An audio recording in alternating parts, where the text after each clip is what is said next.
Well, number four, we're going to talk about adopting a market-based pricing versus cost plus for spec homes.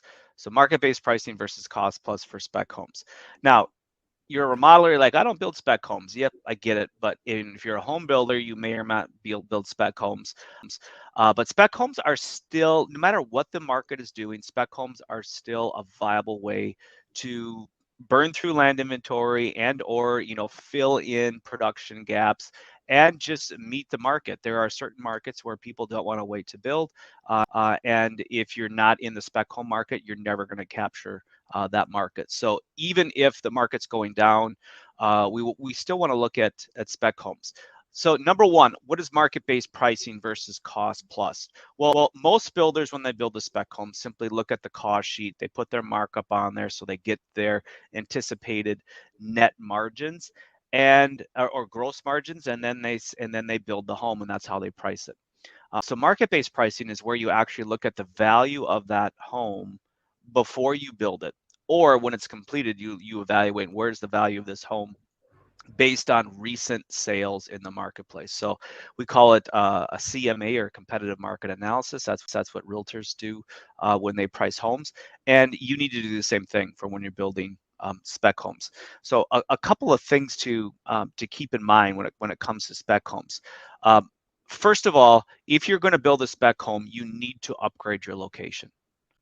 And so what I mean by that, Diana, is that if a lot of times you build spec homes maybe in locations that have lower demand, and so you're trying to burn through some of those lots. So we're going to grade our locations A, B, C, D, E, or maybe A through D. You want to build spec homes in A locations now. Then you want to look at the individual lot you're building on. Most of the times, a spec home is built on a lot that is less desirable. We want to build it on a lot that is more desirable. So when that spec home was completed, it's in a high demand area and it's in a high demand lot. Even if that pushes the price of that spec home, as long as you're doing your research and you're filling a gap in the marketplace, that's okay. Again, because it's going to have more appeal to it, a higher emotional appeal when it's completed. Any thoughts on that, Diana? Oh, that's very interesting. So it's worth the risk if it's a good location and the lot it's on demand. So Yeah, exactly. One of the things that a lot of builders get mixed up in is the market drops. They think they need to drop prices across the board and right. everything. But sometimes you get a lot of people that are all dropping down to a certain price tier. And what it does is that it raises inventory levels of that price tier, which makes it more advantageous for the buyer because there's more choices.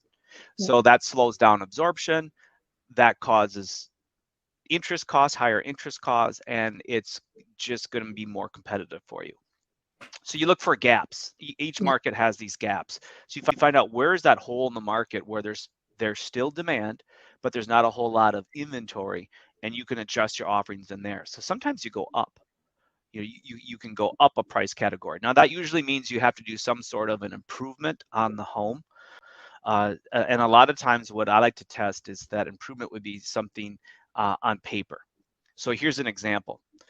If I live in a certain warm market climate, pools are very desirable. So Yeah. maybe I have a spec home that doesn't have a pool built yet. So what I can say is that I'm going to add $50,000 to the cost of this home, and I'm going to include a pool in it. So now on paper, it looks like there's a pool on this home, and I go up a price category, and that becomes something that's more desirable to a specific type of home buyer. If it doesn't work out where I still don't sell the home, I can always remove the pool because it's just on paper. I can drop the price down and go into a different category without a pool.